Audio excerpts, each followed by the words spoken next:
Hello guys and welcome back to the third episode of my £1,000 Sorare Road to Glory. In today's video we're going to be taking a look at what my lineups are going to look like for the start of the European season. So before we get into the video, as always, if you enjoy the content, make sure you like and subscribe, and also remember to do your own research before putting any money onto this platform. It's a very volatile and risky market, anything can happen, so just make sure you do your own research. So, without further ado, let's get into this. So, I'm going to run you through the three main teams I'm hoping to run for the European season for 2022-2023. So, to start with, this is my All-Star Limited team. So, I've built this on Sorare data in the concept lineup builder. So if you click on Scout, and then you see at the bottom there's concepts. So it's a really handy tool. It can show you, you don't have to own these players or whatever. You can put in anyone you like, and then it can show you how many sort of rewards you win, and when all the players play each game week, and then also the price of the lineup. It's a really handy tool just to sort of get an idea for what your teams might look like for the upcoming season. Definitely recommend checking it out and using it. So this is the team I'm probably going to run for most game weeks for Global All-Star. In goal, Daniel Schmidt, Burgess in defence, Hainan in midfield, Balikwisha up front, and Hoyt as well as my extra. So, first of all, Balikwisha. So, I'm not sure if he's going to be starting for next season. He might get sold, someone else might get bought in, I might just keep him and hope he gets either a loan or transfer somewhere. The only reason I say this is because Antwerp have also just now signed another forward, Jansen, from Mexican team. He's probably going to be a starter. They've still got Frey as well, and then they've also got Benson. So there's a lot of competition for his position. So I don't know if I will keep him. I think I'm still going to get another forward in by the European season start, or maybe just after they've started. See who is going to be the main starters. But it will probably be another Belgian Pro League forward. So this is the team. As you can see on the right hand side here, they've won 7 rewards when they've all played, and there's been 15 game weeks when they've all played.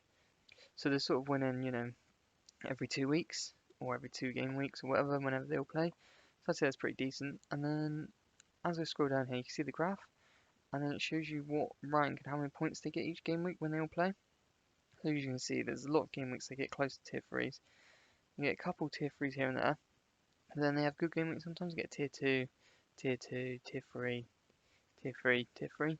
So, I mean, it's not much, but for the price, it's only, what, £200, which is like, what, 0.2 ETH or so right now.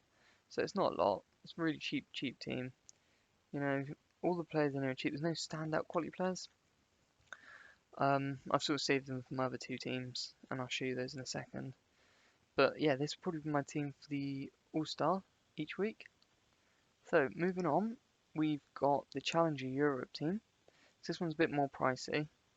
And we've got David Roof in goal, Stanley and Socky in defence, Desart midfield, Storm up front, and Akumu as the extra. So, as you can see here, in the last year, there's only been 6 game weeks when they've all played. That's a lot down to due to injuries. Royf wasn't a star at the start of the season. Akumu's been a sub a lot of games. But they've still won 2 rewards when they've all played. And that's, 1 in 3, which is pretty good again, especially for Challenger Europe.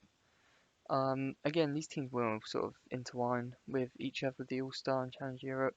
Depending on matchups and stuff, I'll play different players in different lineups. But this would be the sort of the main one for Challenger Europe. So the reason I went for this is because a lot of them have midweek utility. So Ghent have qualified for the Europa League playoffs, and if they lose those, they'll be in the Conference League anyway. So they're guaranteed European football. Club Brugge have been in the Champions League. They're guaranteed European football. The only one is Nicholas Storm. There's a few transfers linking them away anyway, but I might end up replacing Balikwisha, put Storm in All-Star, and then getting a new forward who has midweek utility, and then he'll play in this team. So then I'll have a team to play in midweek as well, which would be good for European football. So as you can see, this team costs almost what £400 floor price if I was to buy them now, or almost £350 on average. So if I just take you down to the graph here, so you can see very close to tier 3 there. Tier 3, nothing, nothing, nothing, and then we had an excellent game week in 268 where we get a tier 2. So yeah, this is going to be mainly the team I use. Challenge Europe, apart from Storm, might switch back into All-Star and I'll get another forward in. But again, I'm not sure yet. But yeah, moving on, we've got the under 23s, this should be. Okay, and this is the under 23 team I'm going to be running. So, as you can see, a lot of them have barely played this season or played limited time. So, Dan Lou, he's still going to be a bit of a punt. He's not guaranteed first team football. I'm hoping he's going to get a transfer because he just got relegated. But that's a gamble. I can always go and buy another under 23 player when the season started. That is going to be a star. In defence, we've got Afrin Gruber. Then midfield, we've got Gedson Fernandes, who's barely played, but he's just got a transfer to the Turkish league. I think he's going to have an excellent season next year.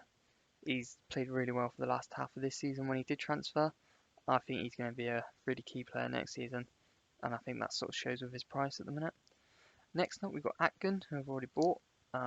Again, I've got high hopes for him. I'm hoping he'll stay at Galatasaray, and he's going to have an excellent season there if he does stay. And then we've got Mohamed Kamara. So this team is a lot more pricey at £406 or £481, whichever one you want to look at. I do already own 2 of the players, so I've only got 3 others to buy. But that's what I'm going to get the money for when I sell the rare threshold players, and then that's going to mainly go on this team. So as you can see, they've only been available once for the last year.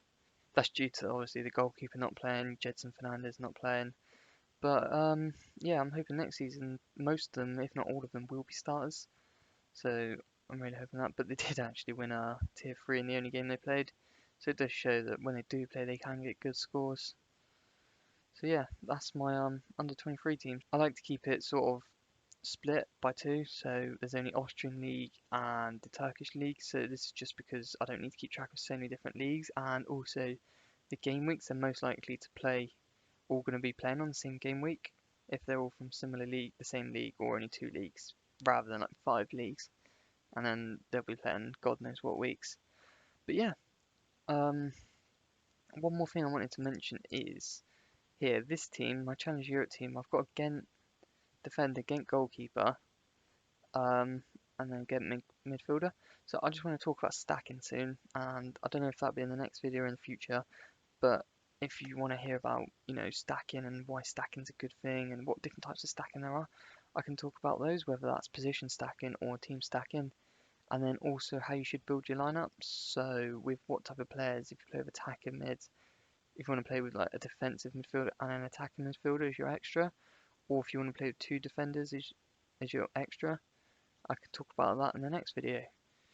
But anyway, I'll leave that here. They're my teams for the upcoming season. They're obviously going to change a little bit, but that is hopefully what I'm mainly going to be going for.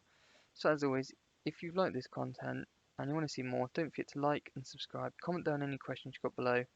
Also, check out my referral link. It'll be in the description. Sign up, purchase 5 limiteds off the auction market, and you'll receive a free limited, so will I. But anyway, that's me. Catch you all later.